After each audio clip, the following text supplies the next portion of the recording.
Hey kiddos, it's Mrs. Rowley with a quick tutorial over some extended concepts from our class today. So I'm going to challenge you to do a couple things tonight. I'm going to challenge you to extend the concept that we worked on in class today, and I'm going to challenge you to challenge your adult that is at home. So two things. First things first, thinking about our big idea in math, and our big idea being that fractions can look different but still have the same value. And we're going to practice that skill by building fractions and just renaming them. They'll have the same value, but they'll look a little bit different. So you'll be working with two types of fractions tonight. The first type of fraction is called an improper fraction, and that's this guy right here. Improper fraction is kind of silly because a fraction is a fraction. It's not improper, but okay, that's still what we call it. It's called an improper fraction because the numerator, or the top number, is larger than the denominator, which is the bottom number. So they call that improper, but it really isn't. We'll keep that secret between us. So 6/4 can be named a lot of different ways, and that's what we're going to try to do tonight. So one of a good way, it's not the only way, it's one way to think about renaming fractions, is to draw a representation of it and then just look at it. Because I think you guys already have a pretty good foundation with this stuff.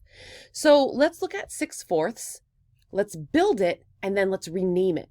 Okay, down here on this app, you see that I can build fractions a couple different ways. I can build them as a circle or I can build them as a rectangle. My personal preference is a rectangle when I think about fractions in this way. Like, we're working on them as parts of a whole. There are lots of different ways to look at fractions, but we're thinking about fractions right now as parts of a whole.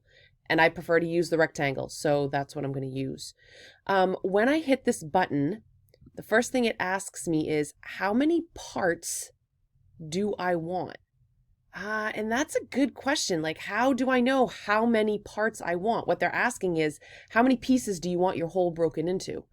And I'm going to decide that by looking at my denominator, which is the bottom number. A lot of the times, the denominator tells you how many equal pieces your whole is cut into. So that's how I'm going to decide how many parts I want. Oh, this guy's in the way. Oh, there we go. I don't know if I can delete him without deleting everything. So we're just going to tuck him off to the side. Just ignore him. Okay, great. So I want 4 equal pieces because that's what my denominator is, right? Okay. So here's my 4 equal pieces. Well, now I need to take 6 of these pieces. So I'm going to start coloring in. We'll do blue. 1, 2, 3, 4. Uh-oh. Now I'm in a little bit of a quandary, right? I need 6 pieces, but I only have 4 to take. So what do I do? Well, if you said, grab another whole broken into 4 pieces, you'd be absolutely right. And that's what I'm going to do. Okay. So now I'm going to take 2 more pieces. 1, 2. And now I have my 6 pieces. I have wholes broken into fourths, just like I should, based on my denominator, right? This guy right here. 1, 2, 3, 4, 5, 6. I have 6 of them. Awesome. Now look at what we've drawn. Look at what we've created. How else could you name this fraction? Well, I have 1 whole piece covered in here, colored in, and then I have 2 more fourths colored in. So that's one way to think about this fraction, is 6/4 is 1 whole and then 2 fourths. Isn't that funny? These fractions, 1 and 2 fourths, is the same as 6/4. They look different, but they have the same value. And that's our big idea in math, that fractions can look different, but still have the same value. Now, if you are super visual, and I am not super visual, I struggle to see pictures in my mind, but if you're super visual, you might say, Mrs. Rowley, I noticed that my whole piece over here, it is 2 fourths, but if I were to take this whole piece and just cut it in half, it would also be 1 of 2 equal pieces.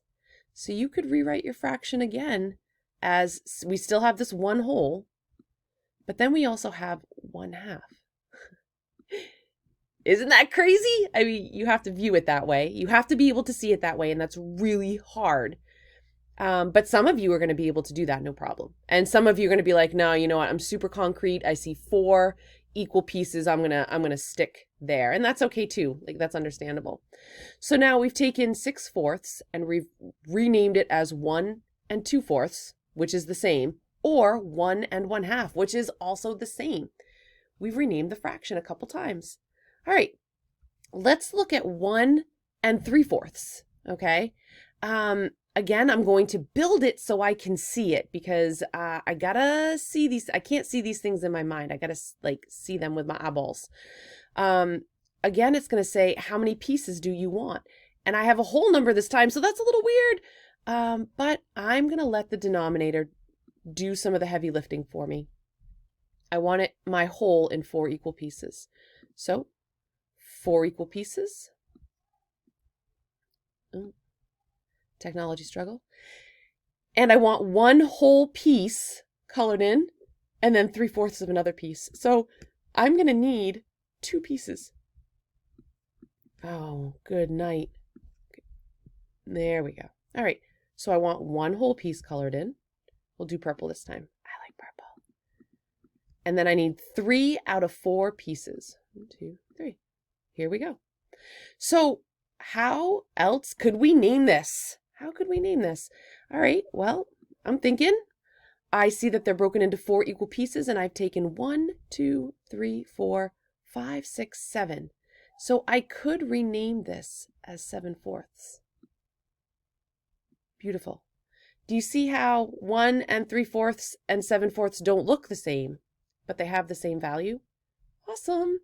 I personally don't know any other way to name this fraction, though I'm sure someone clever could come up with something. But I've renamed it 2 ways, and I'm pretty happy with that. So you can use this tutorial. It's going to be close to 8 minutes long, and I think that will give you enough information to be able to move forward and do this homework. So try a mixed number and an improper fraction on your own. And then with the next mixed number and improper fraction, challenge your parents. There's a link to this particular app in Google Classrooms. So do your best, and I hope that you're able to extend these concepts that we've learned in class today.